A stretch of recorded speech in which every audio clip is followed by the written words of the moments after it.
Югозападна България е сред териториите с най-силна концентрация на катастрофи. В тази връзка в Благоевградска област се създаде сдружение СОС ПТП, което да бъде в помощ на всички пострадали при катастрофи или са близки на тежко ранени или загинали. Мариела Китова се е заела с превантивната задача. Първата е дейности, свързани с превенция на ПТП, обучение в безопасност на движението и намаляване броя на пътните инциденти и съответно броя на пострадалите в такива инциденти. Втората основна дейност на сдружението, това е безвъзмездна юридическа подкрепа на хора пострадали в пътни инциденти. Тоест, ние съдействаме на хората да получат своето финансово обезщетение от застраховател по линия на задължителната застраховка гражданска отговорност.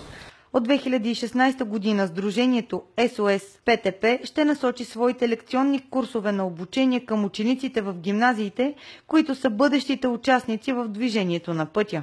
Това са най-рисковата група от участниците в движението, тъй като това са всъщност бъдещите нови водачи, тъй като тяхната липса на опит и слабата квалификация все пак е достатъчна предпоставка за попадане в ситуация на пътен инцидент.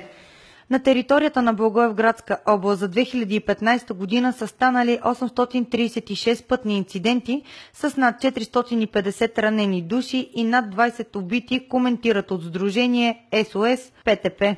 Организаторите се надяват все повече хора да потърсят техните услуги, като така ще се научат да уважават правилата на пътя, за да може да се намалят пътно-транспортните происшествия и най-вече да спрем с жертвите на пътя.